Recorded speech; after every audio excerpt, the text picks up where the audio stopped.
Hey, chapter 17, my second favorite chapter. Not necessarily because of great things that happened to Bobby, but because I think it's very relatable. Chapter 17, page 187. On Saturday, Mom and I drove into the city to buy me clothes for school and bring Dad back for his 2-week vacation. Michelle was supposed to come along, but she put up a stink, yelling, stamping her feet. It was her day off and she needed the rest, she said. She hated the city in the summertime. She wasn't going to buy any clothes till she started school and saw what the other girls were wearing.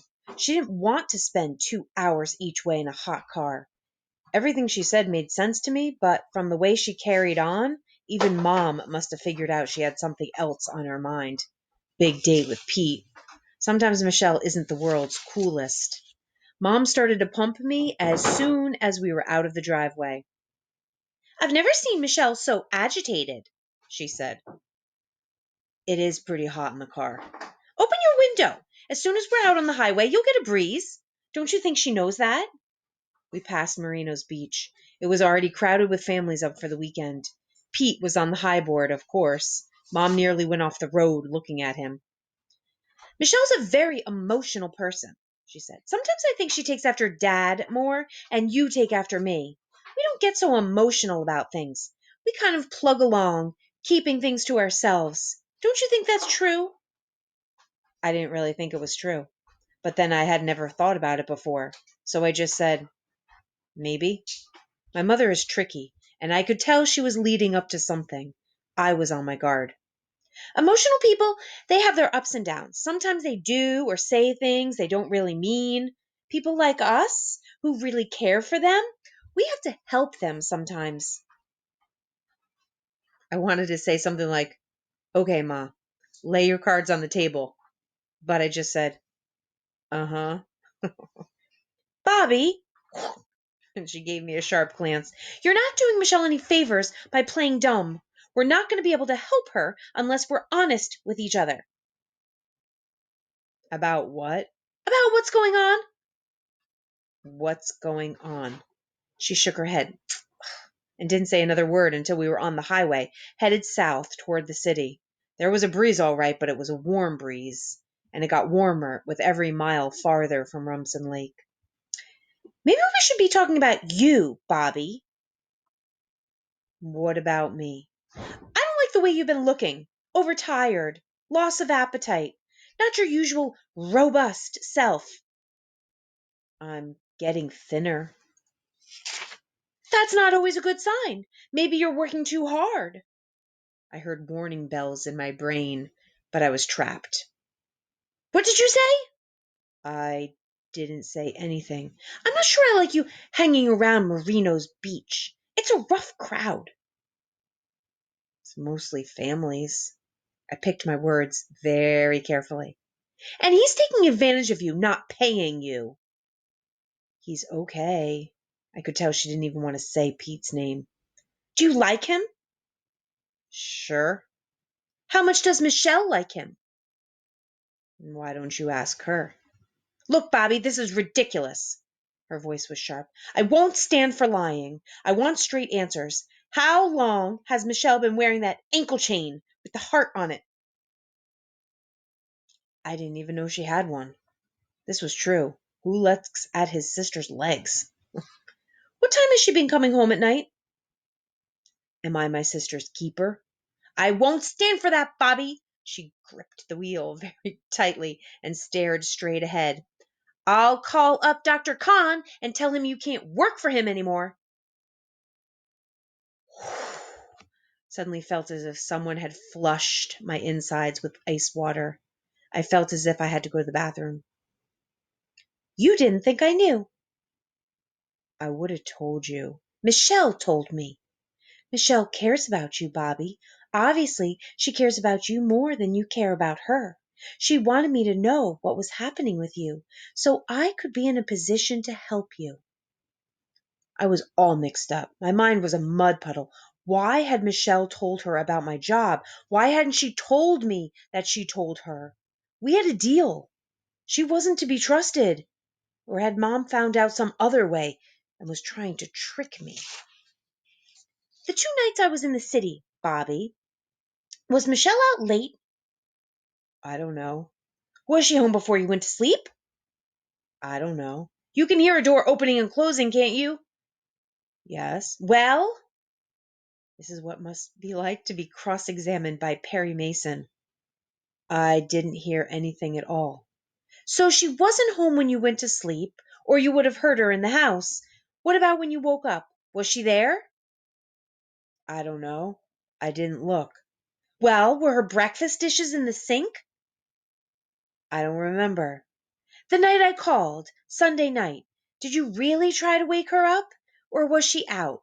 Now you better tell me the truth, because sooner or later I'll find out for myself. And if you've lied, just letting it hang there really scared me. She wasn't there. The night of the storm, what time did she come back? Well, the truth.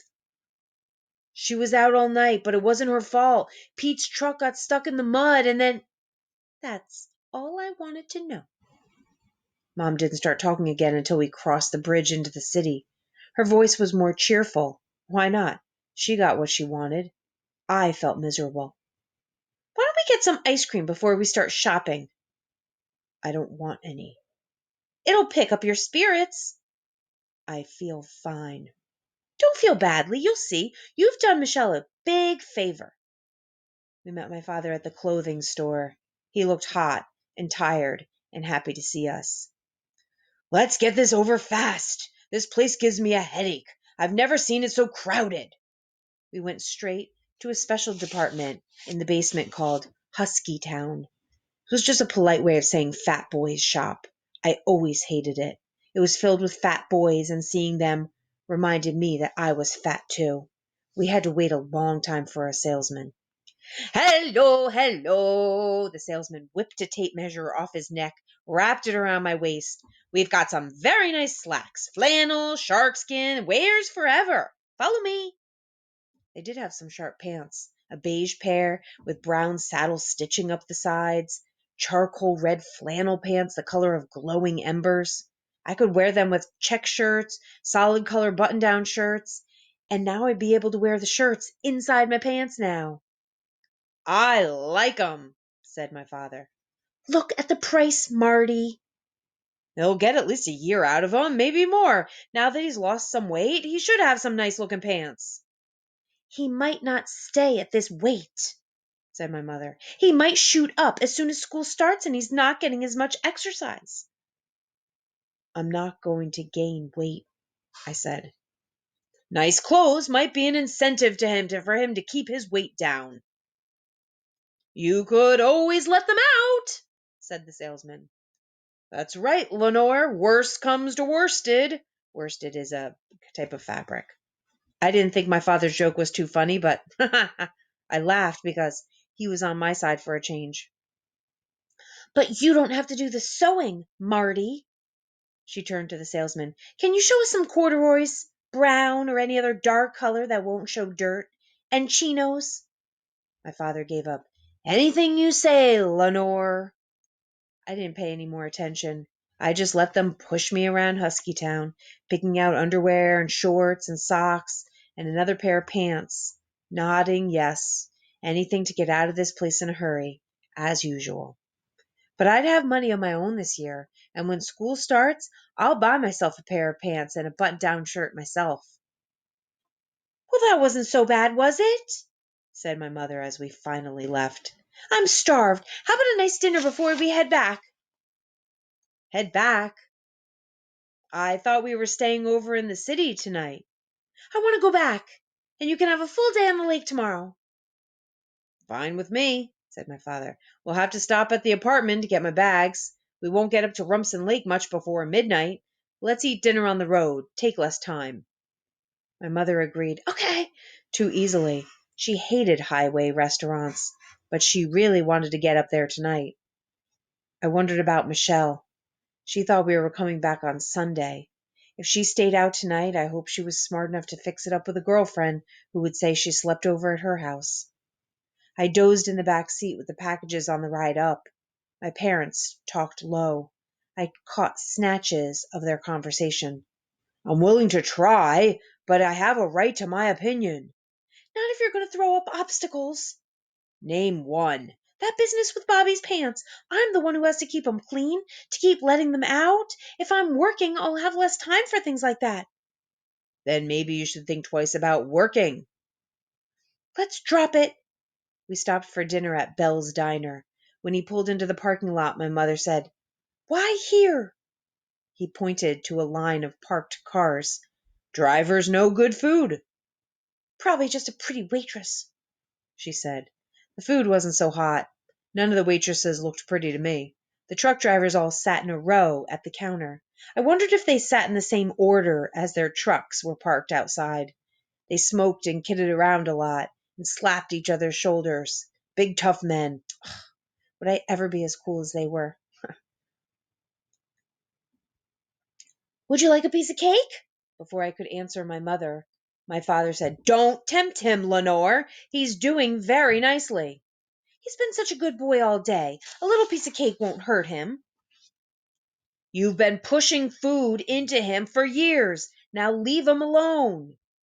Don't take it out on him. Don't take what out? Your anger at me. I can see this is going to be some vacation. My father got up and went and paid the bill. He drove faster than usual on the way up to Rumson Lake, cutting in front of other cars, sometimes swearing at drivers who yelled at him. Once my mother told him to take it easy. Bunch of road hogs out tonight. You don't have to get us killed over a piece of cake. What are you talking about? Slow down, Marty. You're upset about what happened in the diner. I'm just sick and tired of all this talk, talk, talk. Do what you want. Go to work. Make the kid 300 pounds. Just leave me out of it. He's your son, too. I can't even buy him a pair of pants. That's different. If you're willing to take over the care of his clothes, you can dress him any way you want. Let's drop it, he said. I tried, but I really couldn't follow the argument very well. I could see my mother's point. She really did do all the washing and ironing and sewing, but my father was willing to take a chance on me getting some really nice pants for a change. He had confidence in me, and I really didn't want to eat that piece of cake. I didn't want to do anything that would make me have to go back to Huskytown. I wondered if the argument was less about me and more about Mom going to work. Sometimes grown-ups fight about one thing when they're really thinking about something else. It was after midnight when we got to Rumson Lake. The town was shut up except for the bars. The lake was silent and calm. There were a few cookout fires along the shore. I could see the dots of light, flashlights maybe, or campfires on the island. I wondered if Michelle was on the island with Pete. We turned up our hill. In the moonlight, I caught a glimpse of a white pickup truck parked among some bushes off a side road. It looked like the Merino Express. Why would Pete hide his truck near our house? I got an answer to that pretty quick. There was a car in our driveway, its headlights blazing, Mr. Merino's maroon Cadillac. There were three figures spotlighted in the beams like actors on a stage. Mr. Marino was shaking his finger at Pete and Michelle. They were listening with their heads down. What the hell is this? Said my father. He was out of the car almost before he came to a full stop. Marty! Called my mother, but it was too late. He charged around the car. We followed right behind him. What's going on here? My father shouted. Mr. Marino whirled. Well, that's a good question, but a little late. Some father you are. What are you doing here? Taking my son home. What's he doing here? Ask that trampy daughter of yours. My father went right for Mr. Marino's throat, arms out. Hold on. Bless me, sorry. Oh my gosh. My father went right for Mr. Marino's throat, arms out, hands like claws. They were about the same height, but Mr. Marino was much heavier. He swung at my father. His punch missed, but his arm knocked my father's arm away. Both of them stumbled, then collided with a thud, grabbed each other's shoulders. They began wrestling against the side of the Cadillac. Michelle was screaming. Pete was frozen stiff, a statue like me. It was my mother who moved first. She flew at Dad and Mr. Marino, pulled at their clothes, somehow got between them, and pushed them apart. Michelle, into the house, yelled my mother. Bobby, into the house. I followed Michelle up the gravel path. She stopped at the front steps to bury her face in her hands and sob. I wanted to put my arm around her shoulder, but she seemed so shrunken up, but I had never done it before and I didn't know how.